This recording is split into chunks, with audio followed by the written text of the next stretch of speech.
안녕하세요. 강남의사 피부과 전문의 닥터 창입니다. 오늘은 피부 요철 중에서 좁쌀 여드름에 대해서 말씀드리도록 하겠습니다. 좁쌀 여드름을 직접 집에서 짜도 되는지, 어떻게 짜야 할지, 그리고 좁쌀 여드름에 대해서 흔히 하는 질문에 대해서 알아보도록 하겠습니다. 좁쌀 여드름이 생기면 과연 짜야 할까요? 말아야 할까요? 많은 분들이 궁금해하시는 것 같습니다. 결론부터 말씀드리면 모든 여드름은 집에서 직접 건드리는 것은 좋지 않습니다. 직접 압출을 하다가 염증이나 흉터가 생기는 경우를 많이 봤기 때문입니다. 직접 소독된 도구를 이용해서 100% 정교하고 깨끗하게 부작용 없이 짜내는 것이 쉽지 않습니다. 그래서 저는 가급적이면 피부과에 가서 압출을 하고 평소 좁쌀 여드름을 다시 재발하지 않도록 생활습관 개선이나 예방 관리에 철저히 신경 쓰도록 하시라고 권해드립니다. 정 병원에 갈 수 없는 상황이라면 무리하게 압출을 시도하기보다는 바르는 약을 우선 사용하시라고 추천을 드립니다. 그래도 나는 꼭 집에서 짜야겠다, 도저히 피부과에 갈 시간도 없고 좁쌀 여드름을 짜지 못하면 정말 미쳐버릴 것 같다 하시는 분들을 위해서 준비했습니다. 자, 그럼 좁쌀 여드름 집에서 셀프 압출할 때 어떻게 해야 하는지 첫 번째, 소독입니다. 압출할 때 깨끗이 소독된 것을 사용하지 않으면 세균 감염에 의해서 염증이 생길 수 있으니 꼭 소독된 도구들을 이용하시기 바라고요. 압출하기 전에 면봉, 압출기, 일회용 바늘 이런 도구들을 깨끗하게 멸균된 도구들을 준비를 하시는 게 좋고요. 멸균된 일회용이 준비가 안 된다면 알콜로 깨끗하게 닦아서 준비를 하는 것이 좋습니다. 그리고 손도 깨끗이 소독하시고 좁쌀 여드름의 부분도 깨끗하게 닦아줍니다. 두 번째, 소독된 바늘을 이용해서 좁쌀 여드름이 나올 모공의 길을 열어줘야 됩니다. 좁쌀 여드름이 이제 모공에서 생기는데요, 그 모공의 입구는 굉장히 좁습니다. 따라서 얇은 바늘을 이용해가지고 그 모공의 입구 쪽을 살짝 찔러서 여드름이 나올 수 있게끔 그 길을 열어줍니다. 세 번째, 면봉 또는 압출기로 좁쌀 여드름, 즉 모공 속에 있는 피지를 조심스럽게 압출을 합니다. 바늘로 넓힌 모공의 입구를 통해서 잘 나오게 하는 것이 매우 중요합니다.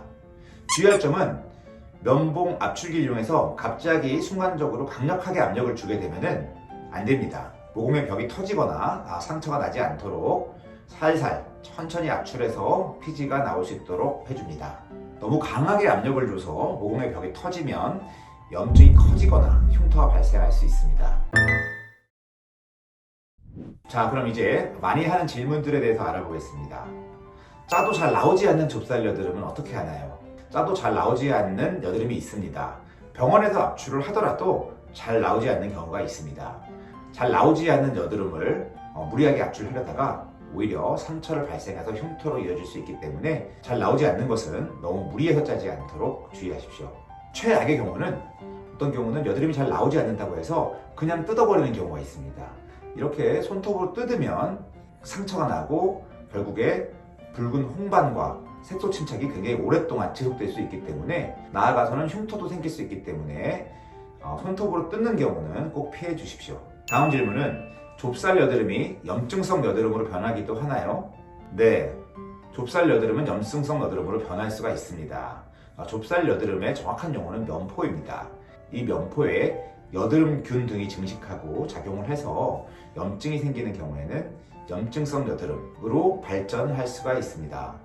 건드리지 않아도 염증성 여드름으로 발전할 수 있지만 우리가 손으로 건드리거나 하게 되면 염증이 생길 경우가 더 많기 때문에 건드리지 않도록 주의가 필요합니다. 다음 질문입니다. 좁쌀 여드름 어떻게 예방할 수 있을까요?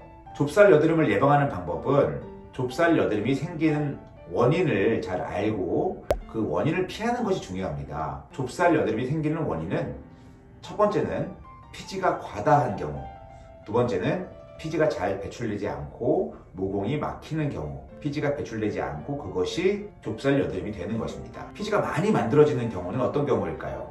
첫 번째는 우리 몸의 호르몬 분비와 관련이 있습니다. 잠을 잘 못 자거나 피곤하면 피지 분비가 늘어납니다. 또한 스트레스를 받아도 피지 분비가 늘어나고요.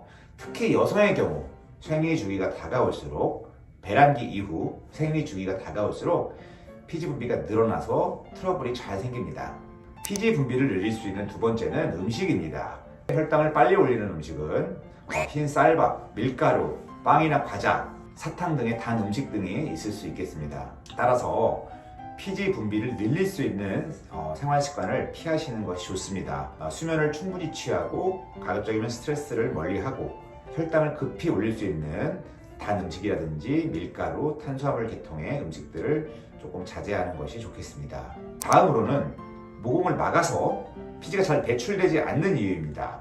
첫 번째, 모공을 직접 막을 수 있는 화장품입니다. 특히 오일 성분이 함유된 화장품을 사용할 경우에는 모공을 직접 막아서 피지 배출이 잘 안 될 수가 있습니다. 또는 화장이 제대로 지워지지 않은 경우에도 모공을 막아서 피지 배출이 잘 안 될 수 있습니다.